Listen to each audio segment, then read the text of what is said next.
Hello students, पिछले video में हम बात कर रहे थे निवास स्थान और कर दायित्व की। तो निवास स्थान और कर दायित्व में एक व्यक्ति का जो कर दायित्व कैसे तय होगा, उसकी निवास स्थिति कौन कौन सी होगी वो हम देख चुके हैं। उसमें क्या था कि जो व्यक्ति है, इंडिविजुअल जो है, उसके निवास स्थान के लिए आपके पास 4 शर्तें थी, 2 आधारभूत शर्तें और 2 जो थी अतिरिक्त शर्तें। मेरे ख्याल से आपको ध्यान होगी, फिर भी एक बार अपन पुनः बात कर लेते हैं। तो आधारभूत शर्तों में 2 शर्तें थी कि जो वेस्टी करदाता है वो गत वर्ष में प्रीवियस ईयर में कम से कम 182 दिन भारत में रहा हो, और दूसरी शर्त थी कि वो गत वर्ष से पहले के 4 वर्षों में से 365 दिन भारत में रहा हो। तो ये दोनों तो थी बेसिक कंडीशन।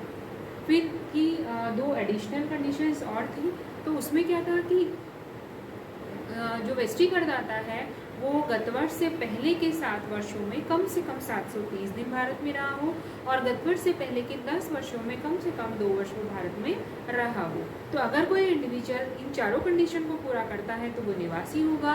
कोई इंडिविजुअल अगर दोनों बेसिक कंडीशन कंप्लीट कर रहा है पर जो एडिशनल कंडीशन है उनको वो फुलफिल नहीं कर रहा है तो वो क्या होगा, नॉट ऑर्डिनरी रेसिडेंट। और अगर कोई जो वेस्टी करदाता है, इंडिविजुअल एसएससी जो है, वो अगर बेसिक कंडीशन ही फुलफिल नहीं कर रहा है तो उसको कहा जाएगा नॉन रेसिडेंट। तो आज हम बात करते हैं हिंदू अविभाजित परिवार जो है उसका निवास स्थान, और फिर उसके अकॉर्डिंग उसकी टैक्स लायबिलिटी जो है वो हम देखेंगे।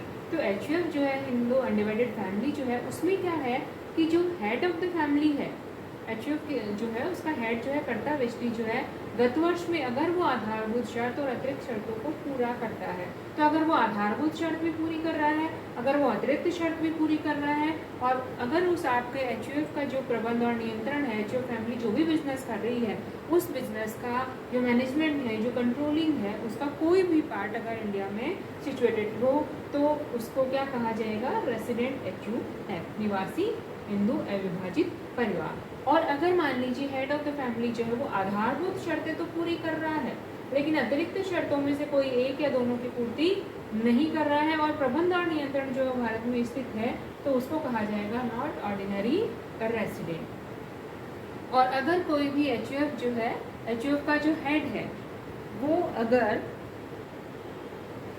आधारभूत या अतिरिक्त शर्त पूरी कर रहा है लेकिन प्रबंध या नियंत्रण जो है वो भारत में स्थित नहीं हो, तो उसको कहा जाएगा non resident Hindu undivided family. ठीक है, तो यहाँ पर ये जो है वो एक एचयूएफ फैमिली जो है उसके निवास स्थान की जो है उसके अकॉर्डिंग अपना उनकी टैक्स लायबिलिटी जो है वो तय होगी।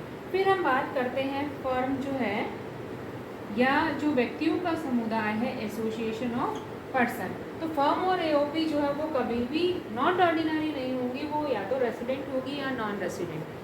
तो फर्म या एओपी जो है वो रेसिडेंट या नॉन रेसिडेंट कब होगी, तो फर्म और एओपी में जो है वो इनकी जो लायबिलिटी जो तय होगी वो किसके अकॉर्डिंग होगी, उनकी कंट्रोलिंग और मैनेजमेंट के अकॉर्डिंग। तो अगर प्रबंध और नियंत्रण भारत में है तो वो रेसिडेंट हो गई, और प्रबंध और नियंत्रण अगर भारत में नहीं है तो वो हो गई नॉन रेसिडेंट। कौन, किसकी बात कर रहे हैं हम, फर्म और एओपी जो है, एसोसिएशन ऑफ पर्सन की।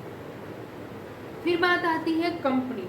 कंपनी जो है उसको कब रेसिडेंट माना जाएगा और कब उसको नॉन रेसिडेंट माना जाएगा। तो कंपनी में जो है क्या होगा कि मैनेजमेंट और कंट्रोलिंग जो है वो तो ध्यान रखना ही है, साथ में हमें ये ध्यान भी रखना पड़ेगा कि जो कंपनी है वह अगर भारतीय कंपनी है, भारतीय कंपनी मतलब उसका कंपनी रजिस्ट्रेशन जो एक्ट है उसके अकॉर्डिंग उनका रजिस्ट्रेशन हो रखा हो। तो अगर वो भारतीय कंपनी है और उसका प्रबंध और नियंत्रण भारत में है तो उसको रेसिडेंट कंपनी जो है वो कहा जाएगा। और अगर वो भारतीय कंपनी नहीं है और प्रबंध और नियंत्रण से फिर कोई मतलब नहीं है तो क्या होगा, वो नॉन रेसिडेंट कंपनी कही जाएगी। तो ये तो है टैक्स लायबिलिटी किसके अकॉर्डिंग, जो उनकी रेसिडेंस जो है, जो भी अपने एसएससी है, चाहे वो इंडिविजुअल हो, चाहे वो फर्म हो, चाहे एओपी हो, चाहे कंपनी हो, चाहे एचयूएफ हो, उसके अकॉर्डिंग उनका रेसिडेंशियल स्टेटस। अब हम बात करते हैं कि रेसिडेंशियल स्टेटस के अकॉर्डिंग जो है वो कौन कौन सी इनकम पर जो है उनको टैक्स देना होगा, तो वो हम देखते हैं अभी।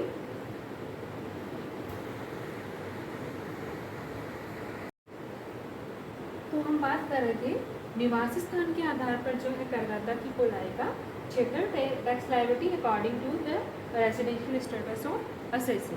तो इसमें देखिए टैक्स लायबिलिटी जो है कि सब किस तरीके से तय होगी, रेसिडेंट अगर वो है, अगर वो नॉट ऑर्डिनरी रेसिडेंट है और अगर वो नॉन रेसिडेंट है।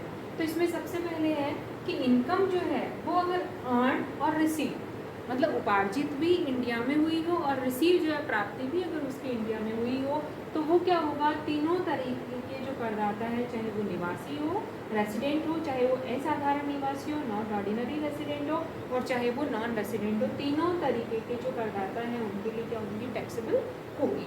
अगर कोई इनकम जो है वो अर्न तो आपने इंडिया में करी है, कमाई आपने इंडिया में है, लेकिन जो है वो रिसीव आपको इंडिया में नहीं हुई है, वो भारत के बाहर आपको प्राप्त हुई है, तो वो क्या होगी फिर इन दोनों के लिए, मतलब वो भी सबके लिए क्या होगी, टैक्सेबल,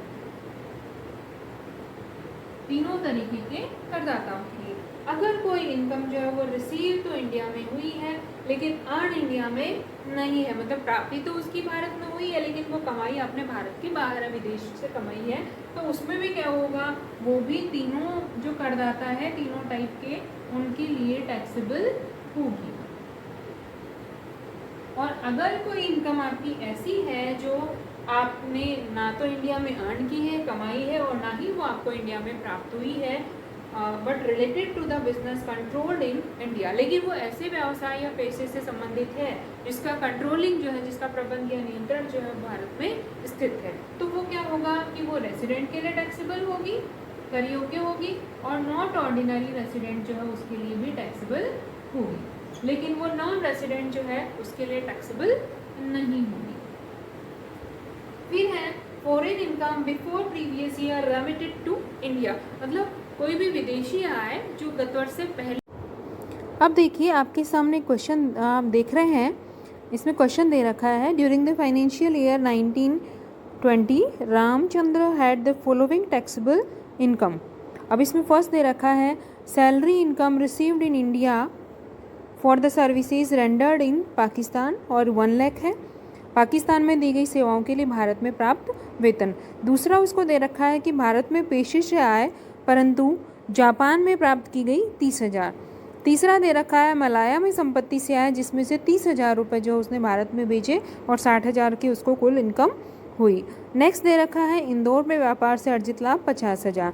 फिर दे रखा है केन्या जो है उसमें कृषि से आय, और फिर आपको दे रखा है कि नेपाल में चलाए जाने वाले व्यापार से लाभ जिसका नियंत्रण भारत से होता है 2 लाख रुपए।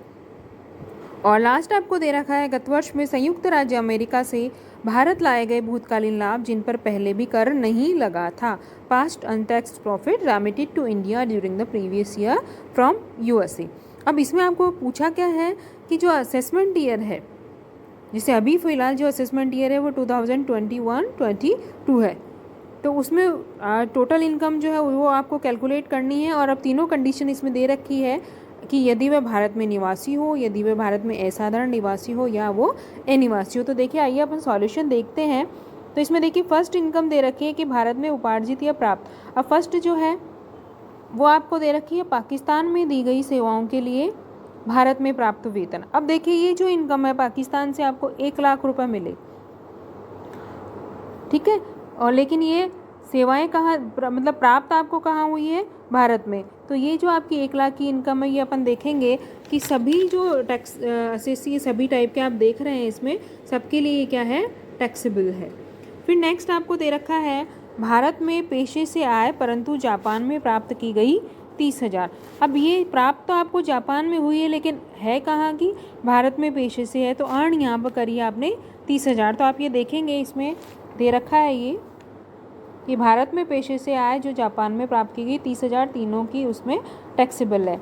फिर हमें दिया हुआ है कि मलाया में संपत्ति से आय जिसमें से 30,000 भारत में भेजे, तो ये कितनी है हमारी 60,000 की है। तो मलाया में संपत्ति से आय, अब भेजने से उससे कोई मतलब नहीं है, तो ये क्या है, भारत के बाहर ही प्राप्त है और भारत के बाहर ही ये उपार्जित है, तो ये 60,000 जो है वो सबके लिए टैक्सेबल होंगे।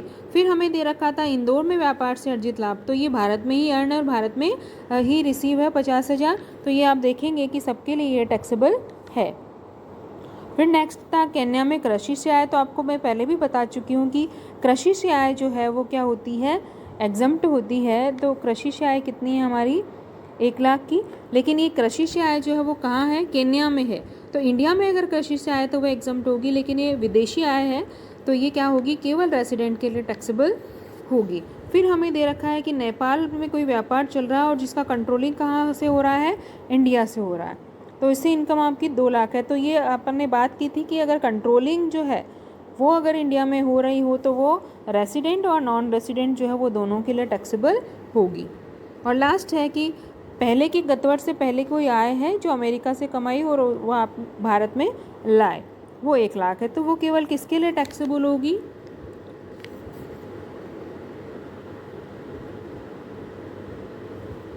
वो मतलब गत वर्ष से पहले की अगर कोई भी आय है जिस पर आपने बिना कर चुकाए अगर आप भारत में लाए हैं तो वो क्या होगी, किसी के लिए भी टैक्सेबल नहीं होगी।